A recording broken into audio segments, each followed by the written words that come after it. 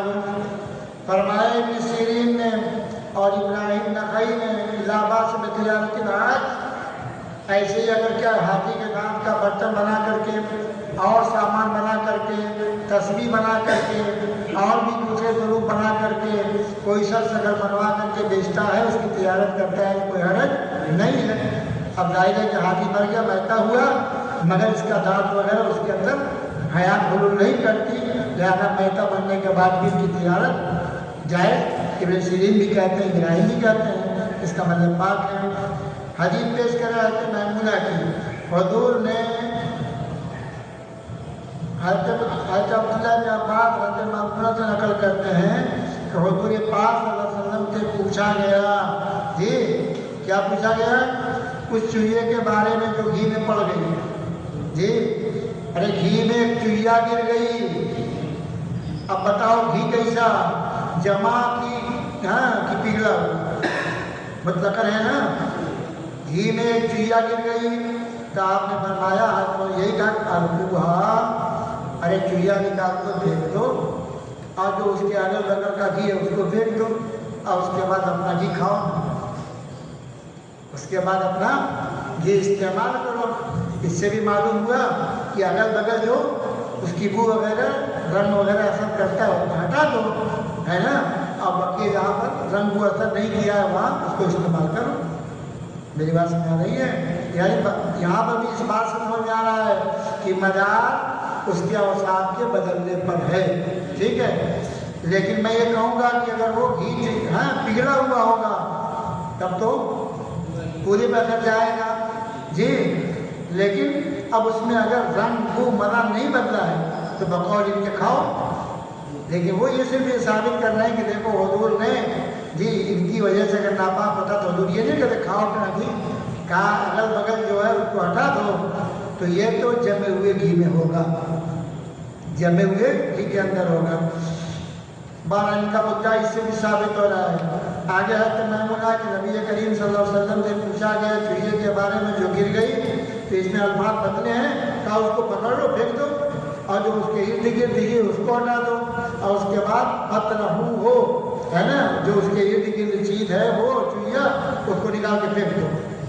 اس میں ایک راوی ہے مان ہے جی، کہتے ہیں کہ مان نے کہا ہم سے بیان کیا مالک نے بیان کیا کہ عبداللہ ابن حدیث عباس سے میمونہ کی حدیث میں نے اتنی سنی ہے جس کو میں شمار نہیں کر پاؤں گا، جی، اور انہوں نے ہے نا بہت اس حدیث کو حضرت عبداللہ ابن عباس اور پھر میمونہ کی حدیث نقل کیا ہے، یعنی مطلب یہ کہ ماں کے واسطے سے یہ میمونہ کی حدیث بہت کثرت کے ساتھ یہ کہتے ہیں کہ ہم سے مالک نے بیان کیا ہے۔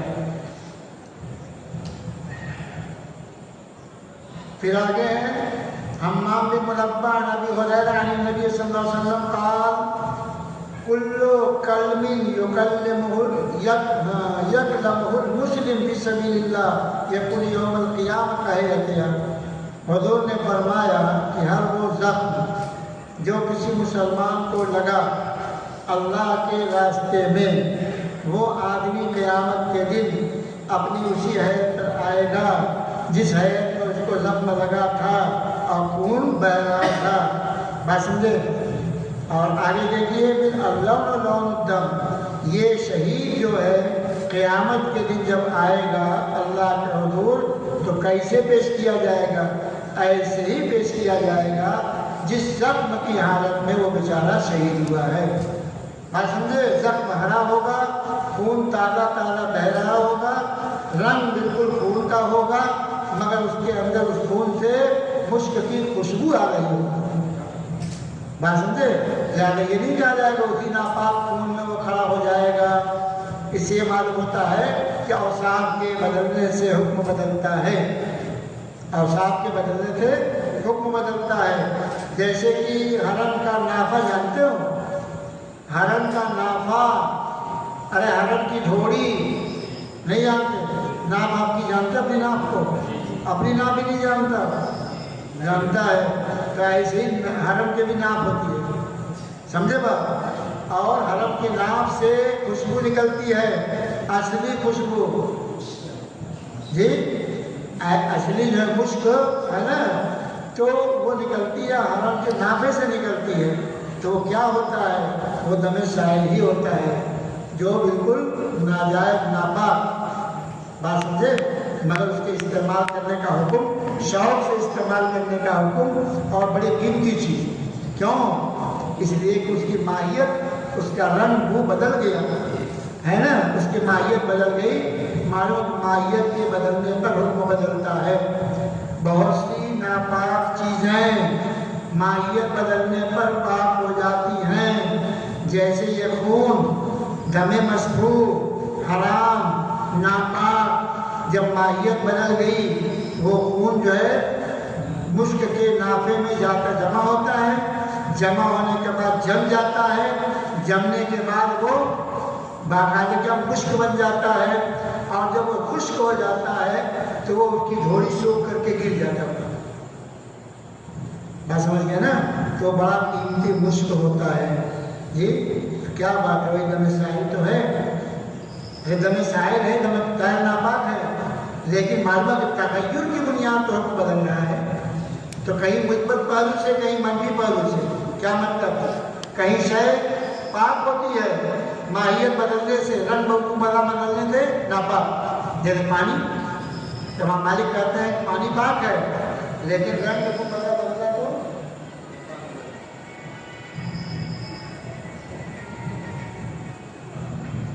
تو رنگ بو مزہ بدلا تو پاک،